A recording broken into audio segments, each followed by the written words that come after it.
So kwa hivyo hata haya mazungumzo ambayo tunasema tuna uzao kwanza, tuna land yetu atutoe kwa wageni tunaweka, so it sounds more siasa kuliko hali halisi on the ground. Kuna confusion.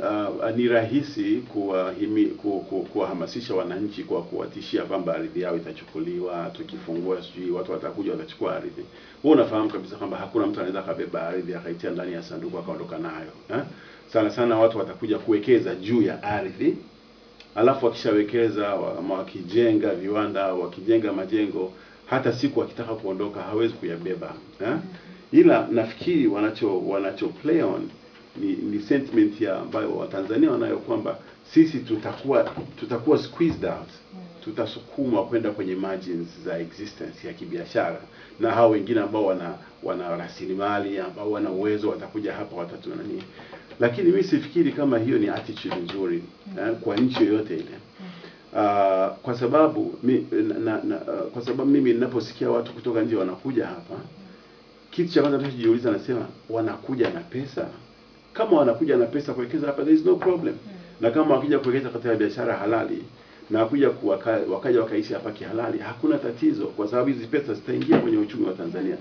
Tatizo ni kama watu walikuwa wanakuja kama wakimbizi unaosikia wanakwenda Ulaya wanafia kwenye maboti wale, wanakuja wanaleta matatizo ya kijamii, hawana mahali pa kukaa, hawana elimu, hawana kazi wanafanya. Lakini mtu anakuja na milioni za dola anataka kuja kuwekeza hapa, sio mzigo kwa nchi hii. Wengi wakija hapa wanakuja kutuongezea sisi GDP. Tatizo la Tanzania again hili la kihistoria ni kwamba sisi wakati pale ambapo wenzetu wanaona opportunity, kwa mfano kwenye East African Community, wenzetu wa Uganda wanaona opportunity, wanaona mianya ya kukua, wenzetu wa Kenya wanaona opportunity, sisi tunaona matatizo, sisi tunaona threat. Lakini ukimuuliza mtu hasa threat iko wapi, tatizo liko wapi, bwana wa Kenya wanafahamu ni wajanja sana. Sasa walikwambia usiwe mjanja ni nani? What needs to be done is kwamba sera zetu haziko sawa. We need kuangalia ni wapi tutaweza kujibadilisha ili na sisi tuweze kuparticipate na kuondoa kama hiyo phobia ya wageni au ya wawekezaji etc. Wala mimi nikwambia, unafahamu wanasiasa, wanasiasa wanatakiwa wasio wanasiasa 100%. Wanasiasa wanatakiwa pia wawe na interest nyingine zaidi ya siasa, na ni vizuri kama wakiwa na interest katika biashara. Kwamba hata wanapokuwa bungeni, inapokuwa inapitishwa sheria ya fedha ya mwaka 2013-14 kwa mfano na waziri wa fedha, wewe mwenyewe inakuaffect kwa namna moja au nyingine, kwa sababu una biashara zako ambazo zinalipa VAT, ambazo zinalipa income tax, ambazo zinaajiri watu. Kwa hiyo inapopitishwa sheria, hauipitishi tu kama nadharia. Hiyo sheria hata wewe unajua maana yake. Na utahakikisha kwamba hii sheria inani affect mimi vipi, hata kabla sianza kuwatetea wale walionichagua. Kwa mfano, kulikuwa kuna wakati unasikia kuna outcry kubwa kuhusu biashara ya maziwa hapa. Maziwa kutoka Tanzania kwenda Kenya, kutoka Kenya kwa Tanzania, watu wanalalamika, watu wanasema basi kama ndivyo tuwazuie na Kenya wasiingie. Kampuni kubwa sana ya maziwa kuliko zote Kenya inaitwa Brookside.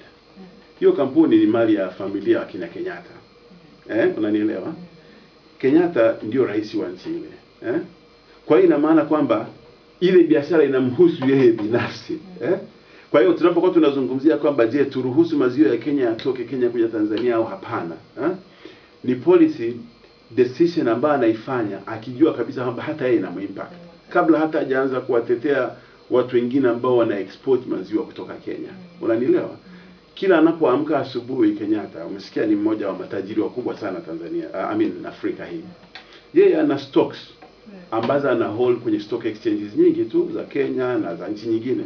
Anapoamka asubuhi kila siku yeye anasoma stock markets zina perform namna gani. Na kama stocks zimeanguka kwa sababu ya policy decision ambayo serikali yake imefanya na ana uwezo wa kuirekebisha, anafanya hivyo. Na anapofanya hivyo sio kama ananufaika yeye peke yake. Ni kwamba ni vigumu sana katika open market, ukafanya maamuzi ya kisera ambayo yanakubenefit wewe tu. Yatabenefit markets au masoko. Kwa hiyo washiriki katika masoko wote watanufaika. Kwa hiyo ukipunguza kodi, ukiongeza kodi, ukifanya exemptions, zitanufaisha markets katika open market, katika biashara huria. Kwa hiyo mimi nafikiria kwamba wenzetu wanafanya maamuzi ambako yako enlightened, na kutokana kwamba wao wenyewe wako invested katika uchumi. Sasa sisi wanasiasa wetu wengi hawajihusishi kabisa na uchumi wa nchi hii. Kwa hiyo hata wanapofanya maamuzi ya kiuchumi, mimi nina wasiwasi kwamba wanaangalia tu numbers, wanaangalia tu ideology, wanafanya kama vile haya sisi hayatuhusu. Yakiwaumiza watu, yasipowaumiza sisi kwa nadharia tulioangalia hapa tunaona kama yako okay. Kwa mfano wanaosema kwamba Watanzania hawako tayari kuhusika katika masuala ya gesi na mafuta. Wao wanaangalia, wanaona kwamba wakija watu kuinvest au makampuni makubwa wataleta mabilioni ya dola katika mitambo ya mafuta na gesi na nini, tutapata umeme, tutapata kazi, tutapata export earnings.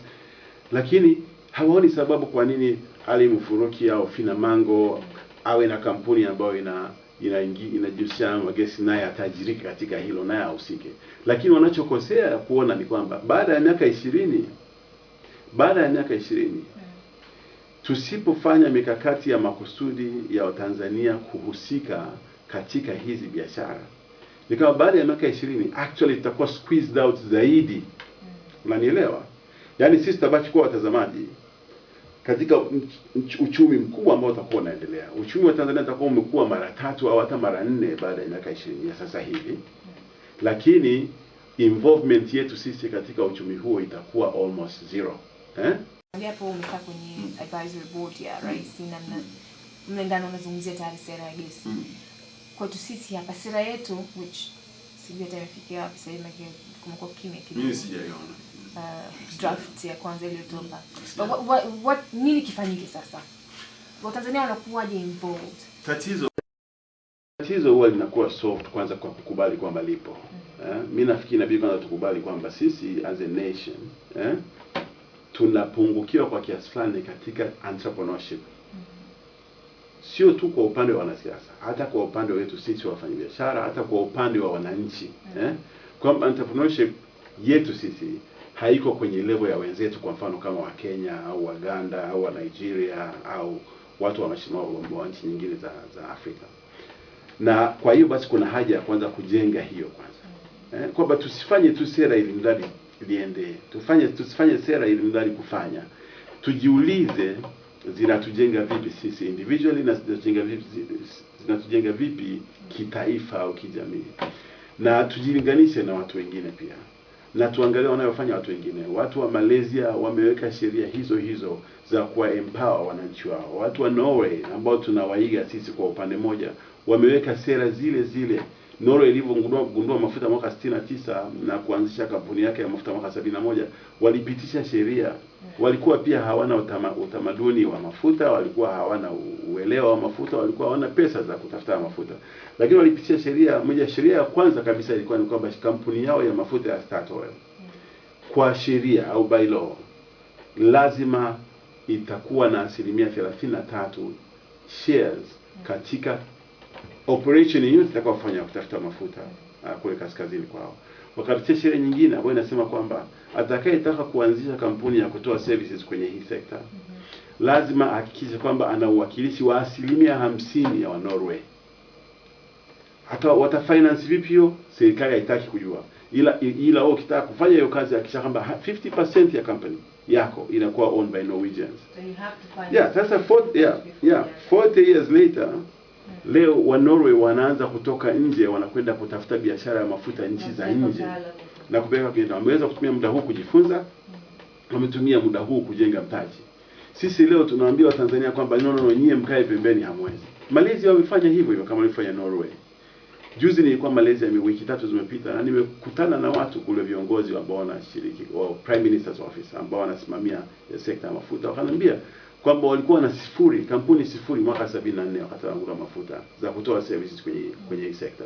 Leo kuna kampuni 3500, zote ni kampuni binafsi, lakini zilianzishwa kwa sera ya serikali kwamba huwezi kupata leseni ya kuoperate kwenye fields za mafuta za Malaysia kama huna local shareholding kwenye kampuni yako. Kwa hiyo wakalazimisha kutransfer ujuzi, wakalazimisha kutransfer ownership kwa watu wa pale. Leo watu wa Malaysia wana control mafuta yao, lakini pia Petronas ambayo ni kampuni ya serikali ya mafuta ya Malaysia leo ina shareholding katika kampuni kubwa ya mafuta ya South Africa. Leo wanatafuta mafuta Marekani na nchi nyingine. Sasa mimi sielewi hao wanaosema kwamba sisi hatuwezi kushiriki wanatokea wapi, wanatumia historia hii.